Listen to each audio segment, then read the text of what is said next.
Now I shall start Kunti Puran পাঠ। কল্কি পুরাণ আমি এখন কল্কি পুরাণের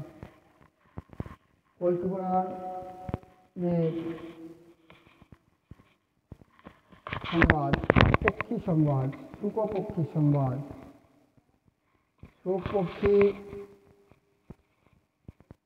কল্কির স্ত্রী পদ্মাবতীর সাথে দেখা করেছে এবং সে কল্কিকে আনার জন্য চলে গেলেন আর পদ্মাবতীকে বললেন, তুমি রাজ উদ্যানে থাকো। এই বলে তিনি চলে গেলেন। এদিকে কল্কি দেবের ভাবী স্ত্রী কল্কি দেবের স্ত্রী পদ্মাবতী তিনি ধীরে ধীরে সেই বাড়ি থেকে বের হলেন, মন্দিরে গেলেন। সেই মন্দিরে গিয়ে তিনি আহ্বান করছেন দেবীর ভবানীকে। তিনি প্রথমে জীবায়াং মধুর সদন হস্তহ শিরশ্রী শ্রীকণ্ঠ জীবায়াং মধুসূদন শিরশ্রী নিষ্ঠি নীলকণ্ঠ স্থিত। তিনি সেই দেবীর বাহন, সেই বাহনের বর্ণনা করছেন। দেবীর বাহন কি না? দেবীর বাহন সিংহ। তিনি বলছেন, তোমার বাহন সিংহ, তোমার সেই গ্রীবাতে মধুসূদন, সিংহের গ্রীবাতে মধুসূদন, শিরে নীলকণ্ঠ, ললাটে পার্বতী দেবী, বক্ষস্থলে দুর্গা, করগ্রন্থি হাতের কবজিতে এবং সর্বোক্ত কার্তিক, পাশে নাগ সকল এবং কর্ণদ্বয়ে অশ্বিনী কুমারদ্বয় বিরাজিত সেই দেবী বাহন ভগবান সিংহকে আমি অভীষ্ট পূরণের জন্য প্রার্থনা করছি। জীবায়াং মধুসূদন হস্তঃ শিরোশি নীলকণ্ঠ স্থিতঃ শ্রী দেবী গিরিজা ললাট ফলকেঃ বক্ষস্থলে শারদাঃ সৌরভক্তে মণিবন্ধৎসুহৃৎসুঃ তথা নাগাস্তু পার্শ্বস্থিতাঃ কনৌজসু চাক্ষিণৌষ ভগবান সিংহ নমস্তে তদহ। এরপর তিনি বললেন, তোমার হে দেবী, তোমার বাহন সিংহ। সেই সিংহের নয়ন যুগলে একদিকে চন্দ্র আর একদিকে সূর্য, আর যে যন্ত্রসমূহ দাঁত, সেই দাঁতে সব অষ্টমুখী বিরাজিত, জিহ্বাতে বুরুল বিরাজিত, ওঙ্কারে শ্রী দুর্গা চণ্ডিকা বিরাজিত, গণ্ডস্থলে যক্ষ এবং যম, আর অষ্টযুগলে সন্ধ্যা দেবীর দ্বয় এবং পৃষ্ঠে বজ্রে অবস্থিত সেই দেবী বাহন সিংহকে আমি বলছি, আমি প্রার্থনা করছি সেই ভগবান সিংহের কাছে তিনি আমার মনোবাঞ্ছা পূরণ করেন। জন্নেত্রে শশী ভাস্কর বসুকুলং দন্তে সূর্যস্থিতং জয়াং গুণস্তৌঃ পুষ্কৃতি শ্রিয়ং শ্রীচট্টিকা চণ্ডিকাঃ গন্ধু যক্ষ জমি তথোস্তু যুগলং সন্ধ্যাদ্বয়ং পৃষ্ঠকেঃ বজ্রে যশ বিরাজতে স ভগবান সিংহ নমস্তে তদহ।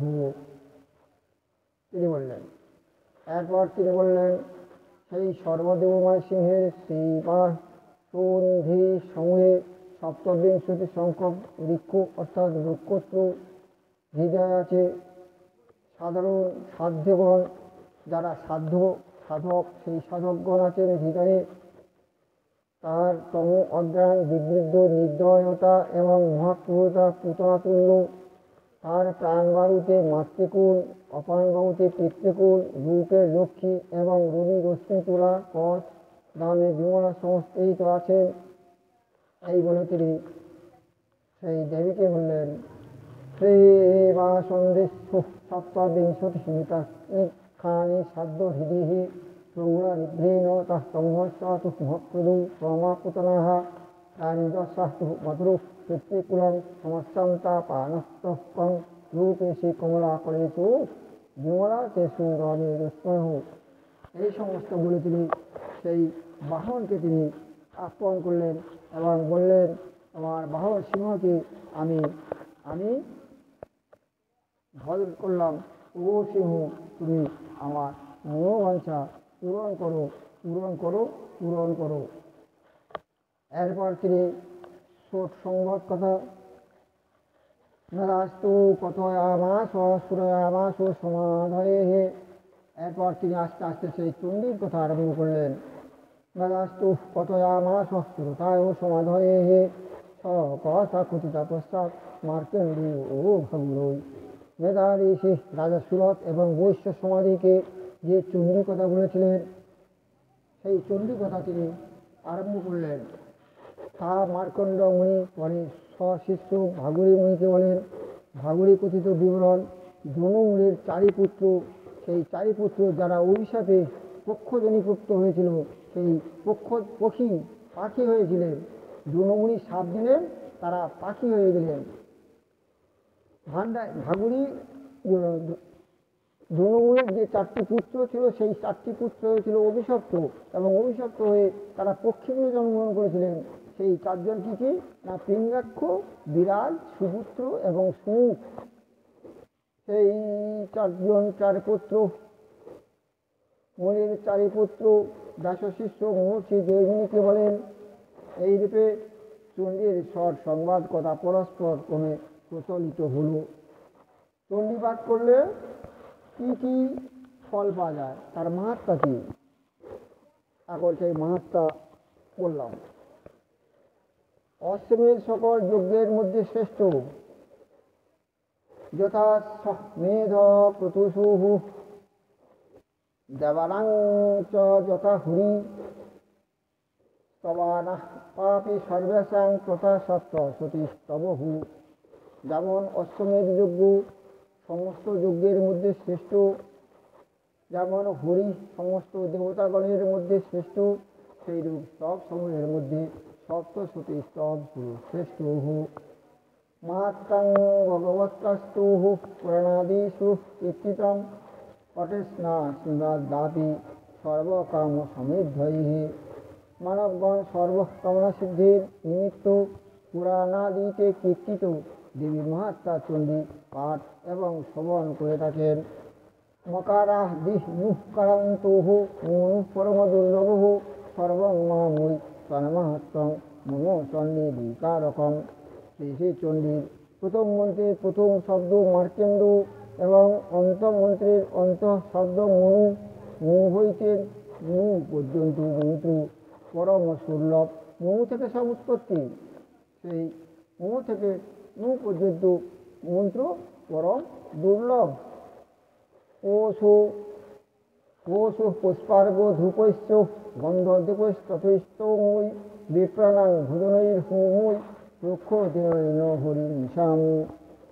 আমার এই সমগ্র মহাত্মা পাঠই আমার সংবিন্দুকারক।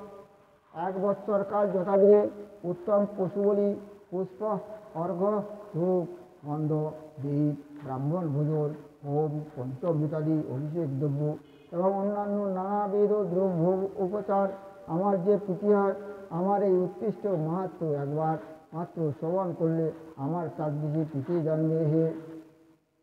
বাচক পূজিক যেন প্রসন্নাস্তস্য দেবতাঃ যথা সর্বসমাপ্তিন্তু পূজয়িত বাচকং গুরুঃ।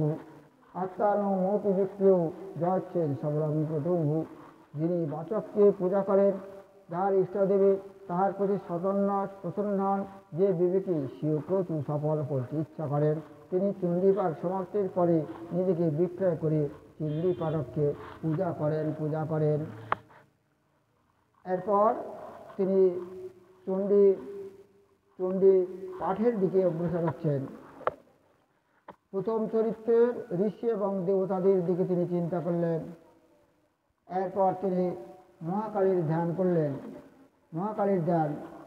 এরপর মহাকালীর ধ্যান আরম্ভ করে তিনি চণ্ডী পাঠের দিকে অগ্রসর হবেন। সেই পদ্মাবতী মহাকালীর ধ্যান করছেন। তিনি বলছেন, ওম খড়গং চক্র গদেশু চাপরিগং শূলং ভূষুণ্ডিং শিরোহ শঙ্কং চন্দ্রধৌতিং কলস্পৃষ্ণানং সর্বাঙ্গ ভূষণাবৃতং নিরস্ব দুটিমস্য পদদশকাং সেবে মহাকালিকাং জবস্ত ইচ্ছয় হর কমলোদ্ভন্তুম মধু কৈতবম। তিনি মহাকালীর দান করলেন, বলে হে মহাকালী, তুমি 10 হস্ত, তোমার 10 হস্তে খড়গ মহাকালী, কালীর 4 হাত আর মহাকালীর 10 হাত, তাই তিনি মহাকালীকে বললেন, ও গো মহাকালী, তোমার 10টি হস্ত, একটা হস্তে খড়গ, অন্যান্য হস্তে চক্র, গদা, তীর, ধনু, লঘু, শঙ্খ, ভূত, ত্রিশূল, ভূখণ্ডী, নরমুণ্ড, তুমি ত্রিনয়না, প্রকার অলঙ্কারের সুশোভিতা এবং নীলকণ্ঠ মণিতুল্য। তোমার 10টি মুখ এবং 10টি পা। বিষ্ণু যোগনিদ্রাগত হলে মধু এবং কৈটব নামক অশুদ্ধ বিনাশের জন্য ব্রহ্মা যাকে স্তব করেছিলেন, আমি সেই মহাকালীকে ধ্যান করি। এই বলে তিনি মহাকালীর ধ্যান করলেন।